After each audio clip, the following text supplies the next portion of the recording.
Welcome to the Casting Across Fly Fishing Podcast. I'm Matthew of castingacross.com, where I explore the quarry and culture of fly fishing.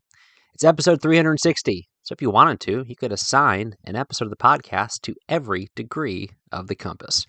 We're not doing that today. We are getting to your questions, your comments, your accusations. And before I do that, I want to say thank you for all of the feedback I get over the course of the weeks and months and years.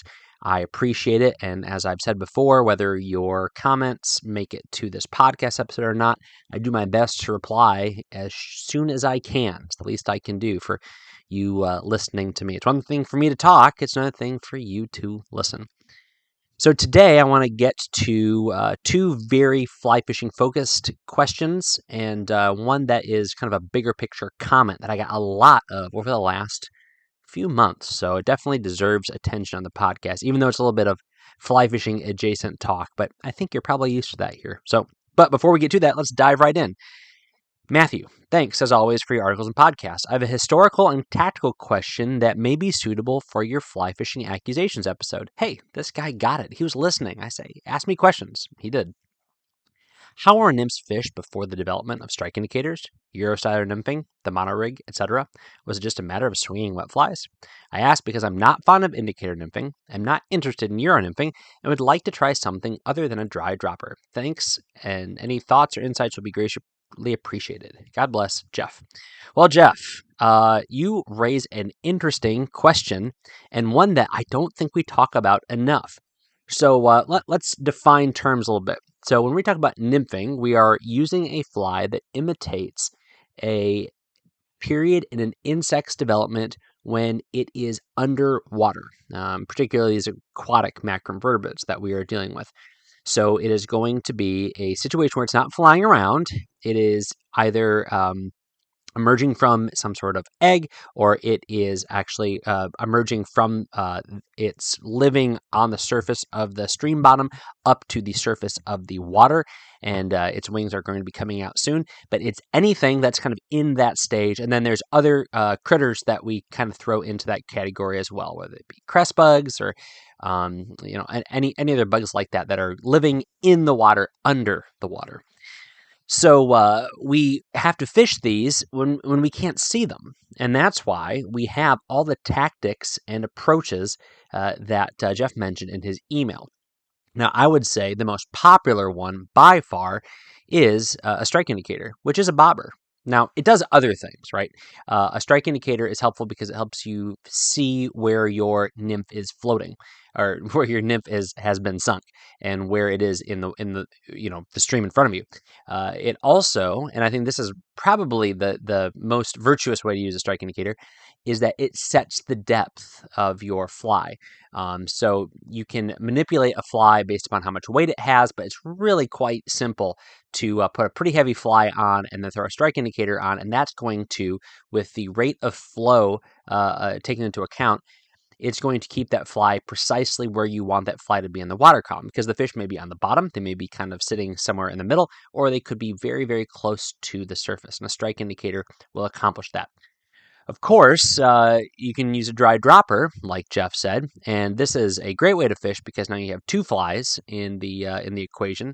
Fish could, even if it's a very low percentage situation, come to the surface and take that big puffy dry fly that you are using effectively as a strike indicator. And fish will take strike indicators from time to time, but it's better to have hook on there. And so this does the same thing. You identify where your nymph is relative to where your fly is. And then if your fly goes underwater, it's the same thing with a strike indicator. You know, oh, I either have a branch or I have a fish. And you can also adjust where your fly is going to be in the water column. And then the third thing you mentioned is Euro nymphing, which of course is a kind of a greater scheme of tactics. And it is primarily based upon having a tight line between your rod tip and that fly, a very direct connection. And that way, if the fish takes, then you feel that instantaneously. You have great control over not only where that fly is in the river, but also in the water column. And you're able to follow that fly for quite a while, oftentimes allowing for much longer drifts. But he doesn't want to do any of those, and that's fine, because there's another way to fish nymphs, and that is to just cast them out and follow them downstream. Now, this kind of nymph fishing doesn't get a lot of publicity uh, because it's so simple. Now, to be fair, it's also a little bit more complicated in the sense that you don't have the same sort of assets, the same sort of augmentations, the same sort of tools and literally indicators that you have with the other methods of nymphing. But, effectively, all you do is cast that fly out, and a couple things matter here. One, you do want to have a good cast where that line unrolls, that leader unrolls, that tippet unrolls, and that nymph lands at the far extension of that cast. You don't want some sort of puddle or pile.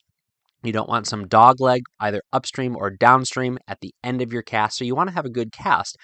And then what you do is you mend and strip in enough lines so you do have a somewhat direct line between your rod tip and that fly. So effectively, what we're doing here is we are having a long distance, tight line nymphing. Now it's going to not be so tight in the same way that like a traditional Euro rig or even a mono rig is going to be, but you're going to have a tighter connection to that fly. And, you've got your fancy expensive fly rod and you have a fly line, which is relatively rigid in the sense that doesn't stretch a lot. And then you have delicate, sensitive monofilament or fluorocarbon at the end. You should be able to feel some ticks and some bumps, especially if they are strong. But like with an indicator, you have this great thing that is part of your setup, and that is the end of your fly line. The end of your fly line is one of the most effective indicators that you have that does a couple things for you. It shows you where that fly is, kind of like an indicator or a dry fly in a dry dropper rig would function. You make a good cast, and you have 9 feet of tippet out and leader and tippet out in front of your fly line. You can effectively think, okay, my fly is probably 9 feet out but 4 feet down. So really, do that a squared, b squared, c squared thing. It's effectively somewhere in the 5 to 7 feet in front of where the end of that fly line is. And so you're watching that fly line move downstream, the end of that fly line where it connects to your leader. Now, I will say this is where having a good connection matters. If you have a big chunky knot, or you have a wonky line to leader connection with maybe bad loop to loop, this can actually create a kink in the setup. If this is where having a good nail knot or some nicely tied loop-to-loop connections can really help you out, because then you have a really nice direct connection from your line to your leader to your fly. And so you just follow that downstream and you mend. If you start to notice that thing sagging one way or another, starting to move downstream and kind of create a bit of a positive curve or a negative curve, if your line has a belly and it's starting to pull that fly, you know that fly is moving unnaturally if that leader line connection is moving unnaturally. And you just follow that downstream, mending as needed, and stripping in any line gently, not enough that you're pulling that nymph from the bottom or from the water column wherever you have it, but moving it enough that you are taking in some slack and maintaining a tighter connection to that fly. So that's kind of the way that I learned how to nymph before striking indicator. I mean, I started using pulses pretty early in my fly fishing, but I think I started nymphing just casting out and just kind of following the end of my fly line and waiting for any subtle bumps, stops, or for bigger takes, you actually can feel it. It'll shoot out towards where that fly is and where it's being taken by a fish, or of course by a log or a stump. So that would be my suggestion, Jeff. It's definitely worth exploring, and there's some times where it's the better way to fish. There's situations where, especially if like the fish are holding really, really shallow, and you are maybe greasing your line and your leader and your tippet, but still using a nymph, having a strike indicator would spook those fish. You're effectively lining the fish with the strike indicator. If it's very glassy water, or if they're being selective, I mean, this is really how you fish emergers too. So it's kind of that you see the progression. It's not fishing a dry fly. It's not using one of the nymphing techniques that we alluded to earlier. It's something in between where you're still maintaining a nice tight drift, but you're allowing that nymph to just sit a few inches down in their water column, which is oftentimes the what fish are feeding on even more frequently when a quote unquote hatch is happening. So a lot of us are probably doing this without even knowing it, that we are fishing nymphs on a without leaders or leader augmentation, like dry fly for a dropper, strike indicator, or some sort of Euro rig. But anyway, awesome question. I got me thinking about it because it's just something I learned to do 20 plus years ago, and I really haven't articulated very much, and so that's been helpful for me. So thank you, Jeff, for that good question. The next one is, I mean, I think it's a legitimate accusation. It comes on the YouTube page, a comment for a video on nippers. He says, please, for the love of all that's good in the world, let's stop with the idea you need to make your lure look natural. I threw just a hook in yesterday and yanked a brown trout. Fish are dumb. They do dumb things. Smiley face emoji. Okay, so not 100% sure what's going on here, but I did mention in the video that one of the reasons why I like to have a nice pair of nippers, nice pair that has a couple of features. One, good control, so decent size, not teeny tiny drugstore fingernail clippers, and then jaws that extend past the body of the nippers themselves, so I can apply force and do so in a way I can see, so that I can trim that tag end of that fly off with precision. So if I am fishing a streamer, I'm not going to do it with a lot of precision. If I am fishing, for example, a weedless frog, either the fly rod or the spinning rod, I'm gonna actually leave more line hanging off. I think this is an important thing. You don't always go to find that teeny tiny little stub. If you clip your excess line, your tag end, too close to your knot, then you do run the risk of that thing actually sliding into the knot and then moving through your knot and then coming undone. Of course, if you leave too much on there, it becomes a little post where stuff gets stuck on it, especially if you're using thicker monofilament or fluorocarbon, and it is more rigid. It effectively becomes like a little a catching sort of scum and muck. So what I'll do when I'm fishing in weeded situations for bass or for trout is I will leave, a good inch, allowing that thing to fold over. Because if I'm fishing in a situation like that, I really don't care if that inch of monofilament is sticking out. That's not what the bass is looking at. And if it is, it's going to be one more thing hanging in the water along with all the dangly legs that are either on my popper or on my rubber frog, or depending on if I'm fishing fly rod or if I'm fishing a spinning rod. So that's a reason why you can leave that on there. I know a lot of people do the same thing with certain other lures when there's junk in the water, whether it be a spinnerbait or whether it be like a weedless worm, because you don't want a conehead weighted worm, if again fishing spinning gear, to then have this little trail of grass because you have this rigid little quarter inch bit of 12-pound test sticking out the side. So I would say the same thing holds true when it comes to streamers. So yeah, you don't need it. And honestly, if you are having success fishing however you're fishing and you're not staying tied, then by all means keep doing what you're doing. But that's just something to pay attention to. For my dry flies, I want to keep it nice and close. One of the reasons why I like keeping it nice and close with the dry fly is that I want that fly's profile to present naturally on the surface of the water. And if I am using like a size 16 dry fly, and I leave a tag end off of that knot that is anything more than just a little tiny nub, now that is going to influence the way that fly hits the water. It kind of creates an angle. It creates a tripod even between with the wings and now this tag end. So if that is what was being commented on, I get it. But again, it only takes an extra second or something like that. I definitely don't get out my my ruler, my micrometer. Is that what a micrometer does? I don't know. And measure how long my tag ends are. But again, we're talking the difference between a pair of 75-cent drugstore fingernail clippers, or even just a $15 pair of nippers that have a hook eye cleaner in them, like and maybe a little bit of a grippy surface for you to hang on to. I fish nicer nippers than that, but I also carry cheap ones, and they will work a whole lot better, and they give me a little bit more precision.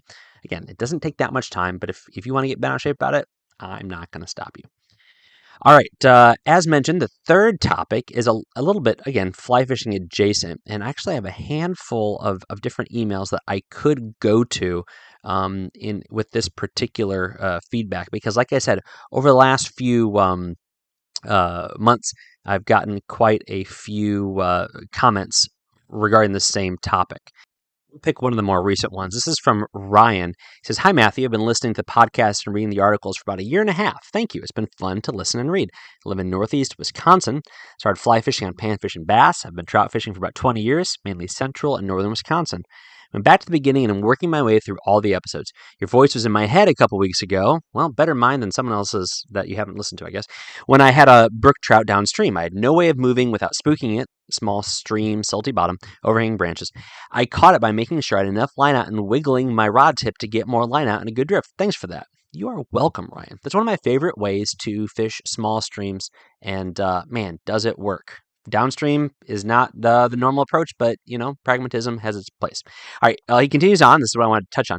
He says, "I also appreciate you not shying away from your faith. As a Christian man, that hasn't always come easy for me. It's nice to see and hear." He then asked a question about wading boots, which I answered directly. I think I did a podcast on wading boots recently, so I'm not going to answer that here again on this episode. And he says, "Thanks again, Ryan."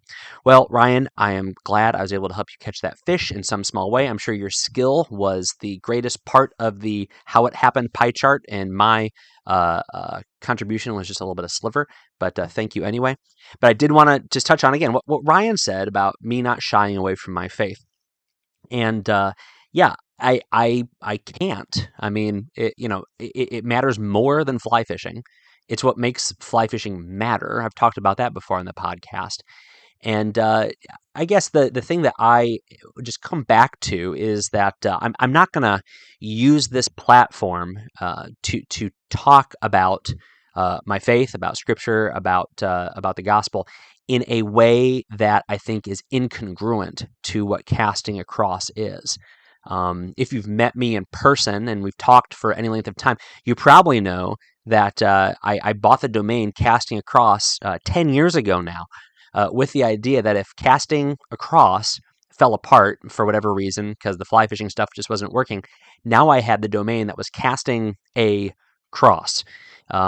Because that's something that I thought, you know what, I like having that kind of a hidden meaning in it from the get-go.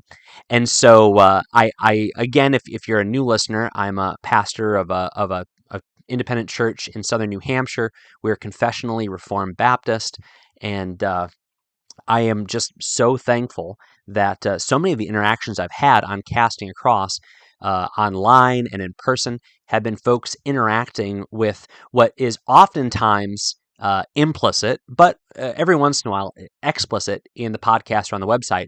And that is the presuppositions that go into not only my writing, my podcasting, and my videos, but even just in the way I approach life. We all have a worldview. And I think, as I alluded to just only a matter of weeks ago, like, my worldview says that I'm different than the fish. The fish matter, but I matter more. I was created with an image that transcends a cold-blooded fish. More than, as I'm watching the trees kind of shed their colored leaves in my backyard now, they're wonderful, they're beautiful, they're inspiring, they're doing what they were made to do, but it doesn't hold a candle to what we as humans were created to do, and that is to glorify God and enjoy Him forever. So I guess, first of all, thank you to Ryan and to all the other folks that have written about me making more explicit comments in the last few months. And I would say that if you're like, this is not what I came here for, and I have concerns or questions, let me know. First of all, you're not paying anything. Secondly, I want dialogue. That's one of the things I find just so discouraging in our culture, that tolerance is talked about, but it's not done. It's not dialogued. I would be happy to talk. If you are a Christian of a different stripe, if you are a Mormon, if you're a Roman Catholic, if you are an atheist, agnostic, if you worship the trout, then I think there's points of contact for us to have conversations about.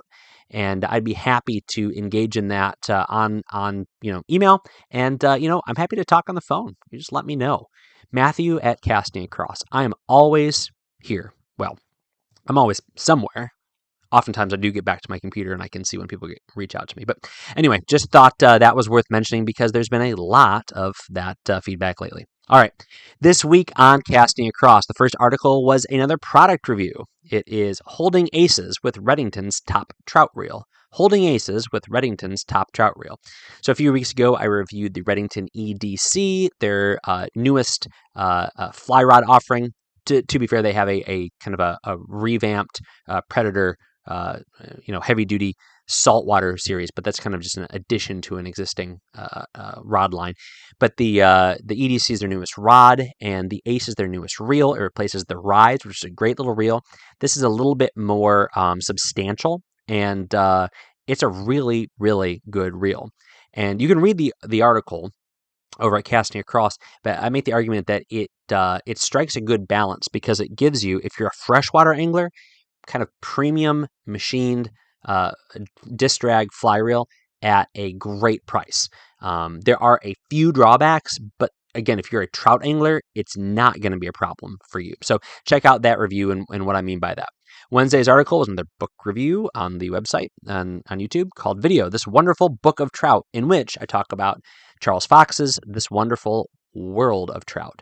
It's another great South Central PA book coming from a guy who is one of the regulars there on the Latort and some of those other spring creeks. And I'd say this is a classic on the Fly Fisher's library. I'm a little biased towards East Coast books, but it's definitely worth checking out. You can get used copies for like 10 or 12 bucks. I mean, you'd be out of your mind to not do that if you consider yourself a fan of fly fishing literature. So you can watch that video either on my website or over on YouTube. This week's recommendation on the podcast is fly tying focused, which I know a lot of folks do year round, but we are getting closer at the time of this recording to the colder months. And, one of the reasons why I think people get frustrated with fly tying is their tools, specifically thread control. Which doesn't seem like that big of a deal, but if you tie flies, you know how vital it is. I'm certainly not an advanced or expert fly tyer, but for the fly tying that I engage in, I know that having the proper thread tension and not messing or fussing with it matters, such that spending a few extra dollars on a bobbin is helpful. So I'm going to put a link in the show notes of this podcast over at castinghouse.com to a page that is a search within the Loon Outdoors website. And it is to all of their bobbin stuff, specifically 3 bobbins. They have 3 bobbins in their Ergo series, the all-purpose, the regular Ergo, and the Ergo dialed in bobbin. Now, I personally use all 3. I think all 3 work really, really well. But the dialed in bobbin is the newest of those. And now this is not something revolutionary. A lot of other companies make theirs. I just like how Loon's Ergo series feels in my hands. And now to have an adjustable tensioner on there is really, really helpful. Now, to be fair, the other ones have adjustable tensioners. You do it simply by bending the arms that hold your thread spool. It's going to happen inevitably as you have different sizes of spools because they're not necessarily standardized among fly tying companies. But it's nice to be able to do it kind of on the fly with a little turn and spin there, and you can even adjust it without compromising the materials of the tool itself. But I'll put a link to those over at the show notes again. You can find that over at castingacross.com. Thanks for listening to the Casting Across Fly Fishing Podcast. Please subscribe in your favorite podcast app and rate the podcast in iTunes and Spotify. Then head over to castingacross.com for 3 posts a week on the people, places, and things that go into the pursuit of fish.